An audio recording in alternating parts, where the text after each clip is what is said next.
En elle, la parole de Christ était la vie. Et la vie était la lumière des hommes. Jean 1,4. Le vin ayant manqué, la mère de Jésus lui dit, ils n'ont plus de vin. Jean 2,3. Jésus prit la parole et lui dit, en vérité, je te le dis, si un homme ne naît d'en haut, il ne peut voir le royaume de Dieu. Jean 3,3.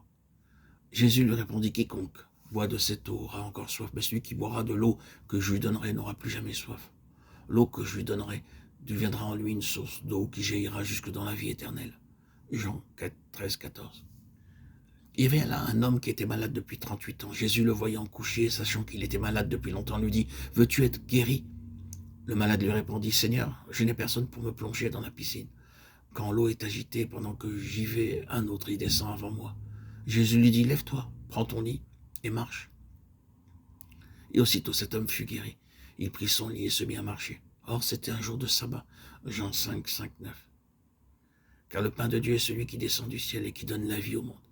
Ils lui dirent, Seigneur, donne-nous toujours de ce pain-là. Jésus reprit, je suis le pain de vie. Celui qui vient à moi n'aura jamais faim et celui qui croit en moi n'aura jamais soif. Jean 6, 33, 35. Tous les passages que nous venons de lire constituent réellement une suite. Tous, ils sont la conséquence du premier et ils en découlent. En lui était la vie et la vie était la lumière des hommes. Et nous remarquons que tous, ils représentent un point zéro. La mère de Jésus lui dit, ils n'ont point de vin, il n'y a rien où puiser, point de ressources. Le chapitre suivant ne fait que répéter la même chose d'une autre manière. Nicodème vient à Jésus et cherche à partir d'un point qu'il considère bon pour commencer des négociations avec le Seigneur Jésus. Mais c'est un point qui dépasse de beaucoup ce que le Seigneur Jésus peut accepter. Il le ramène donc à zéro en lui disant « Il vous faut naître de nouveau ». Nous ne pouvons pas partir d'un point qui soit plus avancé. Si vous et moi, nous voulons entrer dans une relation vivante avec le Seigneur Jésus, il nous faut retourner en arrière, il nous faut arriver à zéro, repartir de zéro. Il faut que vous naissiez de nouveau. Car si un homme ne naît de nouveau, il ne peut voir. Il ne nous sert à rien de partir d'un point où somme toute, nous sommes incapables de voir. Le chapitre 4e ne fait qu'exprimer la même vérité d'une autre manière. La femme, après tout, se trouve en pleine banqueroute, à zéro. Jésus l'amène graduellement à s'ouvrir. Elle finira par avouer, en fait, mais je ne sais rien de cela, je n'ai rien de cela. Je suis venu ici chaque jour, de jour en jour, mais je ne connais pas ce dont tu parles. Elle est ramenée à zéro. Et alors il lui dit, c'est là que nous commençons, à zéro.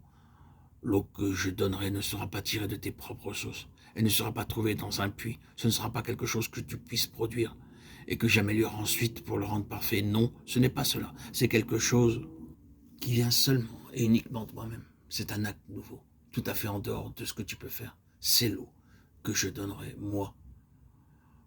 Nous recommençons tout à nouveau dans cette question. Ensuite, le chapitre 5e, le Saint-Esprit a soin de montrer clairement que ce pauvre homme, dans ce chapitre 5e, est dans un état désespéré, que tous ses propres efforts ont échoué, que tous ses espoirs ont été déçus. Pendant 38 ans, toute une vie, l'homme est resté dans cet état.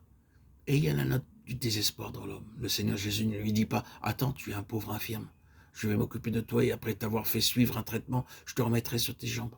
Je renouvellerai ses vieux membres. J'améliorerai ton état. » Pas du tout. En un clin d'œil, en un instant, c'est un recommencement. L'effet de son acte, c'est que l'homme est comme né de nouveau.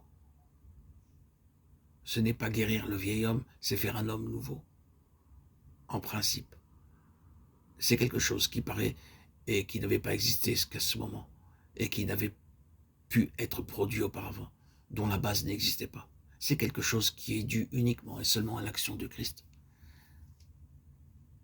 C'est un zéro et il commence à zéro. Au chapitre 6e, une grande multitude. Où achèterons-nous assez de pain pour cette multitude? Oui, la situation est tout à fait désespérée. Mais par son propre acte, il résout la situation. Il continue ensuite par son grand enseignement pour faire comprendre ce qu'il a fait en nourrissant la multitude. Il dit, je suis le pain descendu du ciel. Il n'y a rien ici sur cette terre qui puisse satisfaire ce besoin. Cela doit venir du ciel. C'est le pain du ciel pour la vie du monde. Sans lui, le monde est mort. Nous commençons à zéro. Les pains et les poissons peuvent représenter la petite mesure que nous avons de Christ et qui peut être augmentée.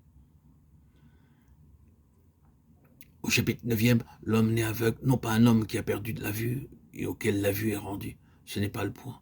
La gloire de Dieu ne se trouve pas dans la guérison. La gloire de Dieu se trouve dans la résurrection. C'est ce qui ressort ici.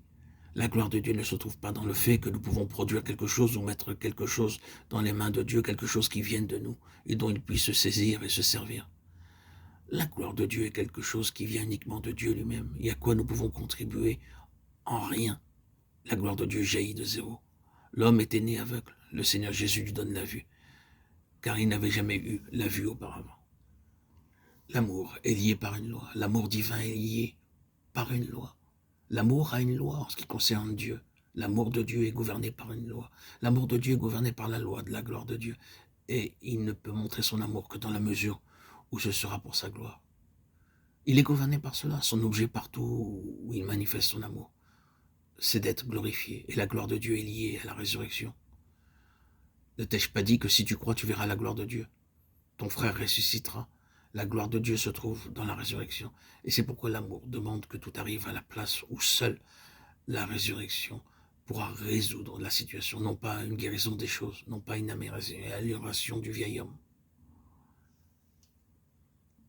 Et Jésus lui dit, ton frère ressuscitera.